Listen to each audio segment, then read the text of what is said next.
Halo, kita dari kelompok 4. Jadi izinkan kita memperkenalkan diri dulu. Nama saya Dea Mega Belira dengan NIM 44221085. Perkenalkan, nama saya Raka Setia Paksi dengan NIM 44221064. Perkenalkan, nama saya Jermani dengan NIM 44220966. Perkenalkan, nama saya Eklesia Putri Febrianti Reo dengan NIM 44221045. Oke, jadi di sini kita mau membahas soal materi UAS, yaitu dari mata kuliah Komunikasi Organisasi dengan tema kepemimpinan. Jadi kita di sini mau memperdalam lagi soal teorinya, pemahaman kita gitu, dari apa yang kita udah didiskusikan.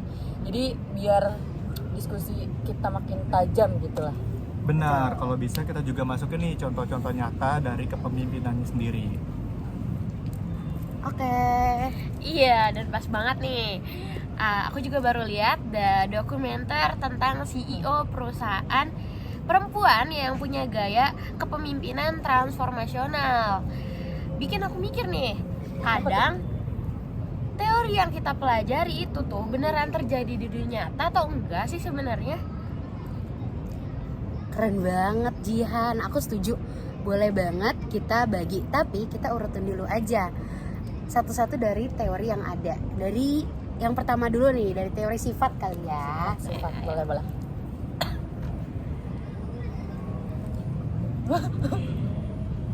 Teori apa tadi? Teori sifat. Teori sifat ya.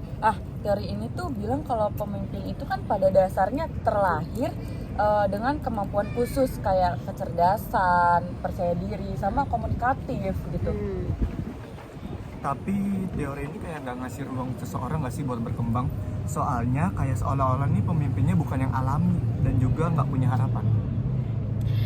Tapi jujur, kadang kita juga masih mikir gitu nggak sih? Kayak sesimpel pas kita milih ketua kelompok. Yang pertama kita pikirin tuh biasanya kayak siapa sih ini yang karismatik atau siapa tuh yang kerjanya paling bagus, iya nggak sih? Bener. Makanya banyak yang akhirnya lebih cocok ke teori yang ngelihat konteks juga nggak sih guys? Kayak teori situasional gitu. Tapi teori ini tuh fleksibel gitu ya guys ya. Karena intinya tuh kayak di teori ini nggak ada kepemimpinan yang cocok untuk semua situasi gitu loh.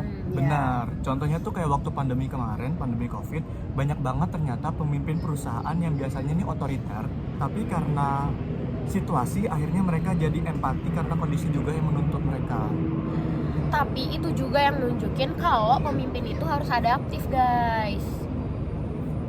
Iya betul. Sama banget kayak teori interaksional nggak sih guys? Yang ngelihat bahwa kepemimpinan itu hasil dari interaksi antara karakter si pemimpin sama situasinya. Tapi nih guys, aku tuh suka banget bagian ini. Jadi bukan soal siapa kamu gitu, tapi juga bagaimana sih kamu merespon lingkungan dan orang-orang di sekitar kita gitu. Nah, mungkin contoh realnya nih kayak guru. Ada guru yang galak tapi muridnya bisa respect. Tapi ada juga guru yang galak tapi malah muridnya takut dan gak berkembang sama sekali. Makanya juga ya, maka dari itu guys, itu pentingnya kita tuh ngenalin gaya komunikasi dari masing-masing pribadi kita sendiri. Karena dalam teori kelompok itu, pemimpin harus mempengaruhi anggotanya masing-masing. Tuh. Bener sih guys, kayak dilihat dari contoh aja kali ya. Kadang tuh organisasi di kampus tuh ada yang pemimpinnya terpilih karena cuma sekedar populer. Iya nggak sih? Ada kan? Iya. Tapi kayak seiring berjalannya waktu, yang bikin solid timnya itu justru bukan karena pemimpinnya populer, tapi karena kekompakan dari timnya itu sendiri. Bener. Iya kan? Iya sih, benar. Nah, sekarang kita lanjut kali ya ke teori jalan tujuan. Jadi teori ini tuh lebih ke bagaimana pemimpin bisa membantu anggota timnya tuh mencapai tujuannya atau targetnya gitu guys. Berarti teori ini tuh kayak semacam navigator nggak sih? Kayak dia ngasih jalan, ngasih motivasi buat anggota-anggotanya juga. Gaya kepemimpinannya juga itu mereka tuh tergantung juga guys sama kebutuhan timnya. Jadi kadang direktif, kadang suportif. benar. Terus yang aku suka juga dari teori ini nih, pemimpin itu nggak harus selalu jalan di depan. Jadi mereka tuh bisa aja jalan di samping anggota-anggotanya, cuma nemenin aja. Jadi next kali ya, kita next ke teori kontingensi. Nah, menurut kalian apa sih bedanya teori kontingensi ini sama teori apa tuh guys? Situasional. sorry. Kalau menurut gue sih ya, teori kontingensi ini lebih spesifik soal kecocokan antara gaya pemimpin dan kondisi tertentu juga.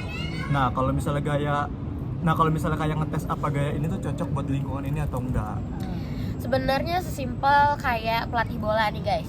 Pelatih yang sukses di satu klub belum tentu dia tuh sukses di tim lain. Gitu. Bener tuh, keren banget analoginya Jen.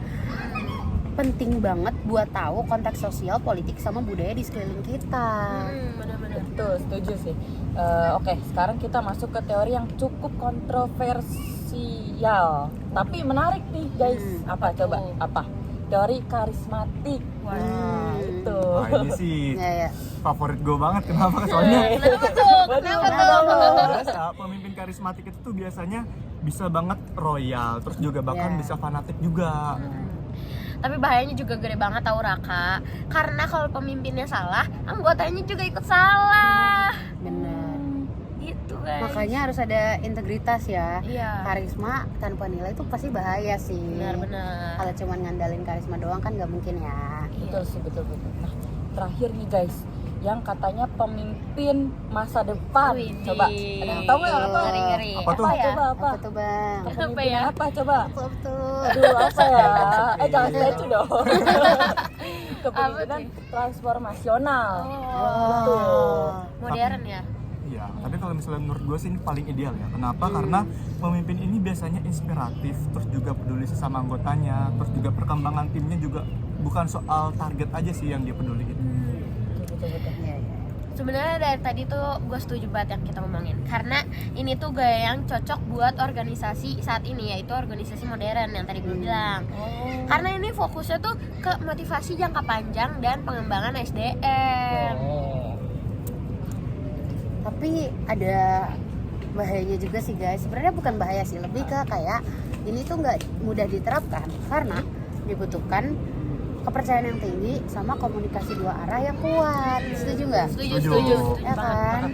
Tapi nih guys, dari semua teori yang kita bahas nih, Iya. menurut kalian sendiri ya, dari kalian pribadi nih, kalian tuh lebih apa ya bahasanya?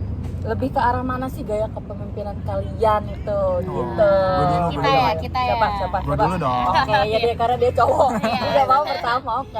Kalau gue sih biasanya campurannya antara transformasional sama konjungsi. Kenapa? Karena ada adaptif juga, tetapi juga punya misi. Oke. Selanjutnya dari gue kali ya. Oke, boleh. Kalau dari gue sih kayak lebih ke sportif kali ya, karena situasinya tuh arahnya ke situasional sama jalan tujuan. Kle, kamu belum? Kalau aku mungkin ya guys, mungkin kayak secara natural aku tuh lebih ke gaya yang karismatik kali ya. Jangan kebencet gitu. Tapi pastinya walaupun gayanya karismatik tetap harus punya kredibilitas yang tinggi juga. Benar, Jelas setuju itu ini. harus. Karena gak cuma karisma ya, Ekle. Betul. Benar. Kalian nggak nanya gue ya? Oh iya. Gue nggak jawab. Maaf ya gimana? Dea. Gimana?